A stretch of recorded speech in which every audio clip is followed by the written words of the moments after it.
Coming at you right between the ears is hit clips. Music to get you grooving. Hit clips. If you grew up in the early 2000s, I'm sure you've seen these around. Basically, it was a way for you to listen to your favorite songs, but on a microchip. And it was only part of it. It could only record up to a minute.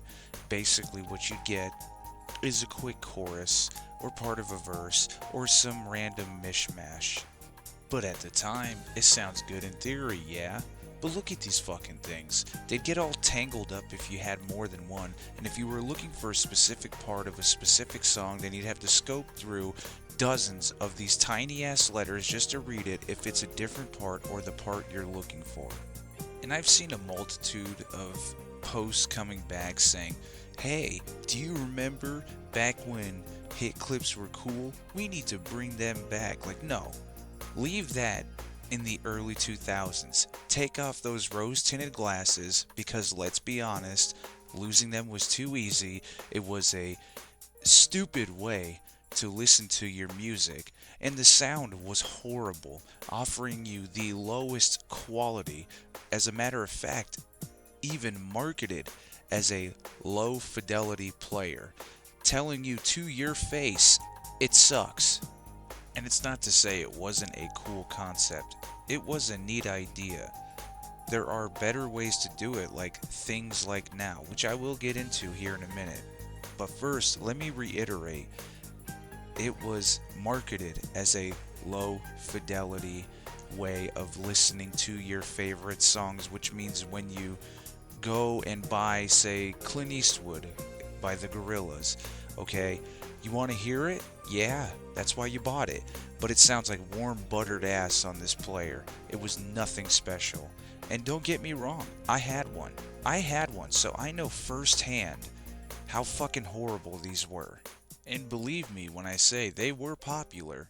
There was over 30 million units sold. 30 million. And that's crazy to me.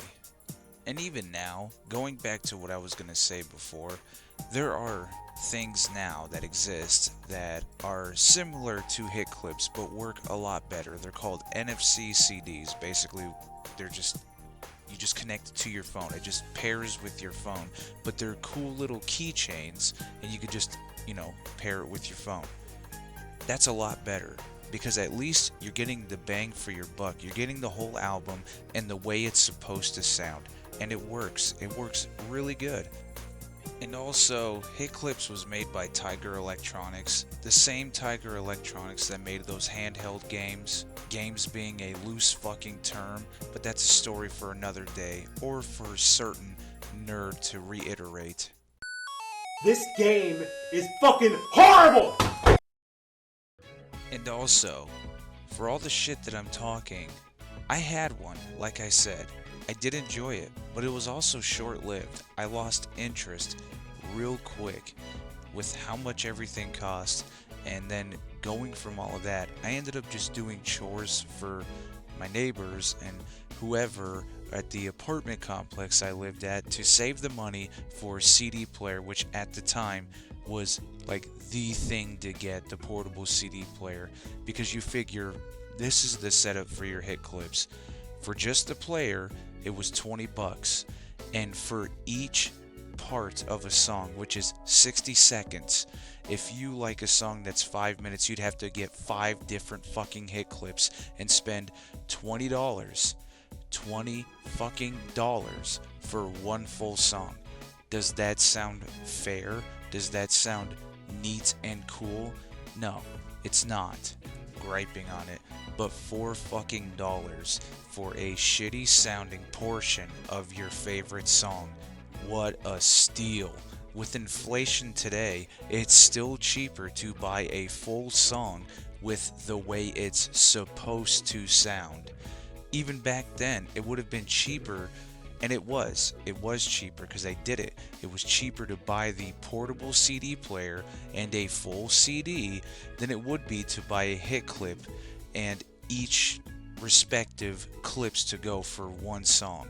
And they kept selling. They kept getting more and more popular, with pens to write shitty notes with your shitty hit clips, and shitty robots to do shitty dance moves to the shitty sounds.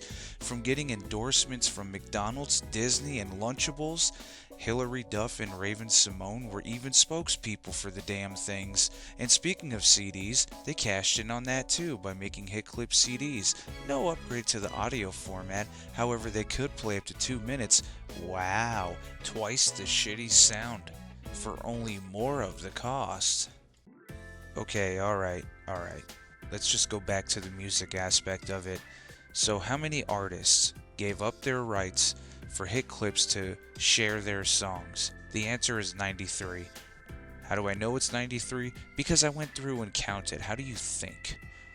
That came off rude. I didn't mean to come off rude. But anyway, there are 93 artists, and there was some range. Sure, pop was the forefront, the stranglehold you could call it, but there were some pop punk groups, some alternative groups, hip-hop acts, and even some R&B thrown in there too, from Brandy to NSYNC, Jackson 5, and even to Three Doors Down.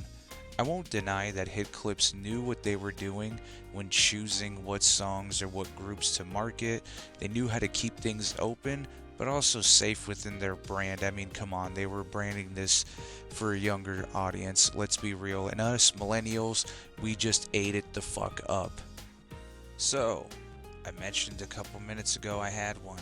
So which clips did I have for my hit clip? Well, obviously, I had Shaggy's Angel, Enrique Iglesias' Hero, and a couple other ones I can't really remember as that was a long time ago, but I will say, even as chaotic as my playlist can be, those songs still make an appearance every now and again. But let's tone it back. Hit clips were part of an era, the end to the 90s and into the 2000s, the digital age, giving you a microchip of a song. I've bagged on it, I've hated on it, and now I guess we can sing its praises. For its time, it was a really cool idea. In theory, and something that no one else was doing, because there were other mediums that were much better, but I digress, no one was doing it. But honestly, the past is where it should be kept. Just keep it in the past. Even still, here I am, talking about it, being a hypocrite. But without those nostalgia-filled lenses, or rose-colored lenses, whatever you would like to call it, just my prescription lenses so I could see how shitty they really are. So just let it rest in peace. Let's not pretend things were better with hit clips. Let's not pretend like that, because honestly, you just miss being young. You just miss riding around on your bike and things being simple, because things are just chaotic, you know? And that's okay. It's okay to miss certain shit like that. But leave hit clips alone. We don't want that. And now this has been an interesting episode of Who Remembers, and I really don't know what else to say, so I'm going to cap it off here. So, I want to thank you all for watching. I appreciate you all, and 1K gang, let's go. This is not even really an episode of Who Remembers as much as it is me just crashing out about hit clips. I mean, I did research, I looked it up, I looked up statistics, and even counted each and every artist on the roster, but I feel like this has just been a crash out, but it is a Who Remembers. We'll see you in the next one.